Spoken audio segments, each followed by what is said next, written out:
kali ini kita akan mereview salah satu motor cafe racer dari Jerman. Dan langsung aja, ini dia BMW R90 719 Option.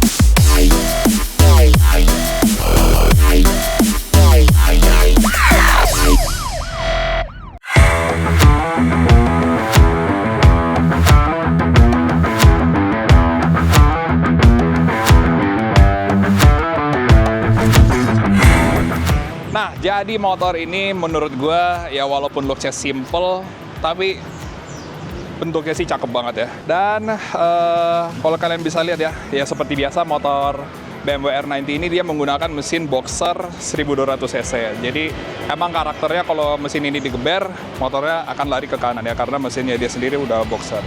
Nah, jadi langsung aja kita lihat ya, parts apa aja yang sudah dipasang di BMW R90 yang satu ini. Nah, kita bisa lihat ya, untuk velgnya depan dan belakang ini sudah menggunakan BST karbon seperti ini. Emang looks-nya nih cakep banget. Ya sama lah ya kayak Rotobox, tapi ini beda. BST ini lebih, apa ya, menurut gue sih lebih cakep aja gitu, palang-palangnya juga.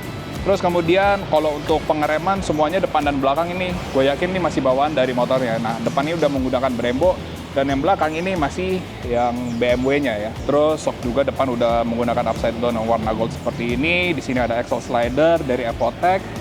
Terus kemudian lanjut lagi kita ke sektor mesin. Bagian perlindungannya sini nih udah ditambahin crash bar dari SW Motec. Nah, berikut juga di sini ada engine cover bagian bawah, ini dari SW Motec juga. Jadi udah pastinya aman banget.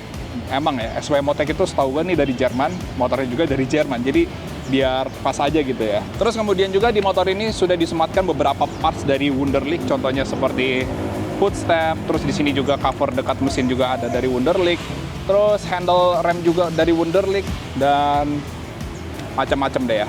Banyak banget perintilannya yang sudah diganti. Terus kalau kalian bisa lihat ya, untuk di bagian motor ini belakang ya, ini juga sudah diganti frame-nya. Jadi mungkin standarnya itu dia bisa buat boncengan, nah tapi di motor ini udah diganti menjadi single seater. Dan menurut gue juga belakangnya ini sangat ramping banget ya. Jadi emang kagak ada spakbor belakangnya ya. Sebenarnya kalau bawaan standarnya sih ada gitu spakbornya, tapi ini dicopot biar lebih clean look lagi. Nah, sekarang kita lihat knalpotnya di mana ya? Oh ya, di sebelah kiri knalpotnya. Nah, jadi ini dia nih. Suaranya sih menurut gue knalpot dari unit garage ini gedenya banget. Nanti akan kita coba cold start ya. Ini motor tadi habis dicuci, tadi kita habis pakai riding. Nah, dan dia ini knalpotnya udah full system ya, jadi suaranya akan lebih maksimal lagi. Sekarang kita ke bagian tangkinya. Nah, untuk tangkinya ini fuel cap-nya sudah diganti menggunakan AC Schnitzer ya.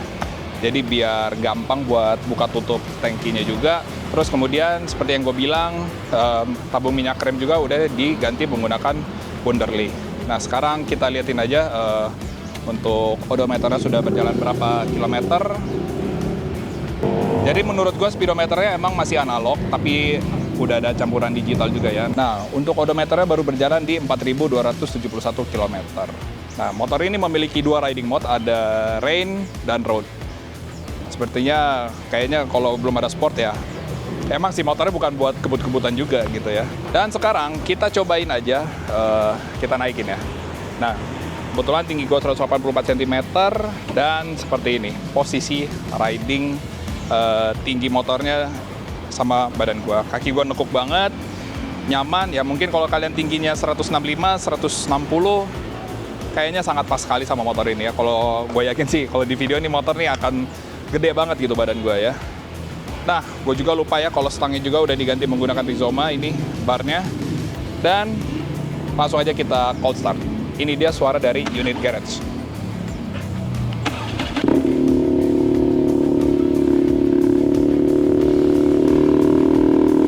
Seperti biasa ya, BMW itu kalau cold startnya tuh gede banget. Nggak di motor, nggak di mobil tuh sama aja. Kita kasih geber dikit ya.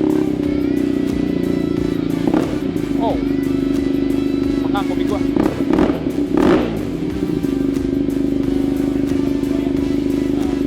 Nah, ini dia nih, yang seperti yang gue bilang nih, mesin boxer tuh motornya tuh akan goyang.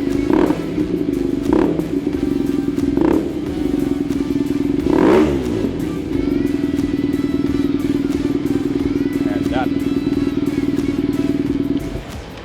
Ya, itulah ya, kalau karakternya mesin boxer tuh, ya emang sih, mesin ini juga digunakan di BMW GS.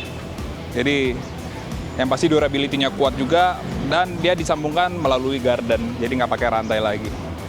Nah sama nih, gue juga kelewat ya, steering dampernya ada di bawah situ dong.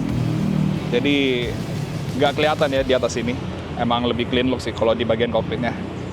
Ya udah, daripada basa-basi, langsung aja kita bawa jalan. Let's go.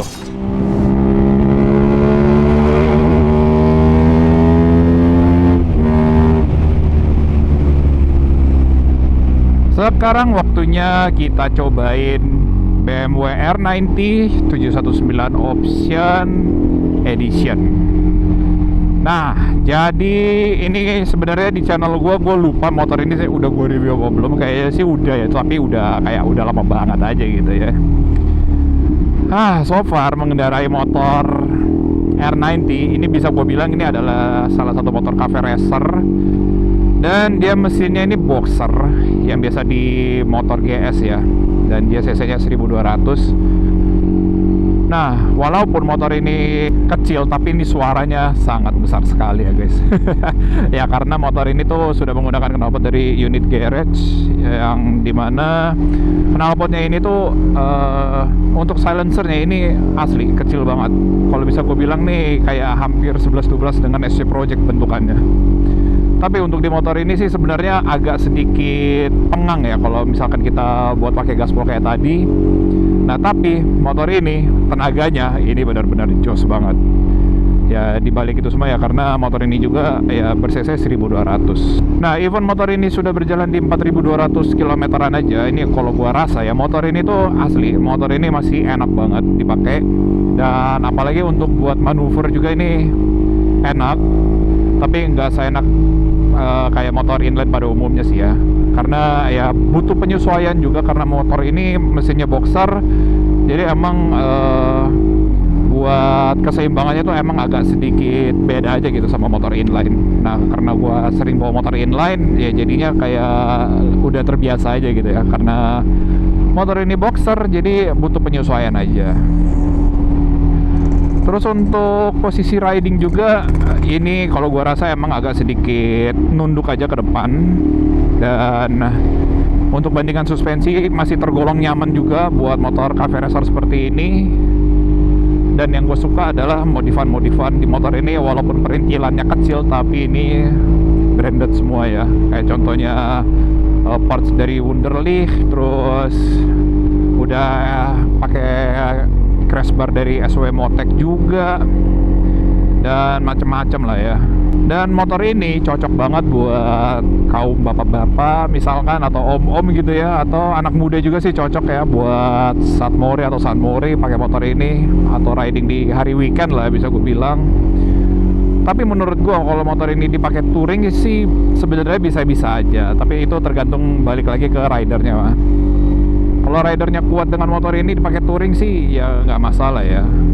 Tapi ini feeling gue kalau kita misalkan pakai buat touring, ini pantat akan sedikit ini akan sedikit pegel aja. Jadi ya emang ya lebih better sih kayak berapa jam nanti kita berhenti gitu, istirahat lah ya. Sama yang gue suka juga dari tenaga dari motor ini sih asli. Tapi emang kalau bisa gue bilang motor ini tuh bukan buat kaum pemula ya, karena tenaganya sih lumayan gede.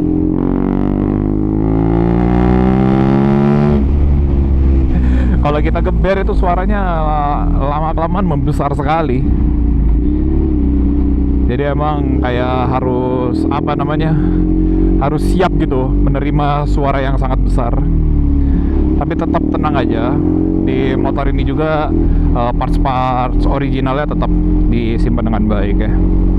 Ya mungkin di sini kalian nggak bisa melihat ada spion ya, spionnya tetap ada, tapi ya di motor ini nggak dipasang. Jadi ya kalau emang kalian calon buyer, monggo silakan dipasang demi alasan safety ya. Tapi gue jujur, gue pribadi emang agak sedikit kurang pede aja, karena gue nggak bisa ngelihat pandangan di belakang ya. Jadi emang harus agak lebih berhati-hati. Ya jadi begitu sih ya untuk di BMW R90 719 Option Edition ini. Nggak ada trouble, nggak ada apa-apa. Pokoknya motor ini masih nikmat sekali buat kita pakai riding. So, langsung aja kita balik lagi ke showroom. Oke, jadi motor ini udah gue coba bawa riding. Overall sih motor ini masih aman banget. Ya walaupun odonya udah berjalan di 4.200-an aja. Nah, motor ini dijual dengan harga 750 juta. Jadi kalau emang kalian mau beli motor ini, kalian bisa langsung aja hubungi nomor yang ada di bawah, atau kalian bisa langsung aja datang ke showroomnya Biker Second Sport di Pondok Gede, Jatiwaringin. Nah, mungkin untuk video kali ini sekian dulu. Kalian jangan lupa subscribe channelnya Biker Second Sport, dan jangan lupa juga tekan tombol loncengnya agar kalian tahu jika ada video terbaru lagi. Sampai ketemu lagi di video selanjutnya. Bye.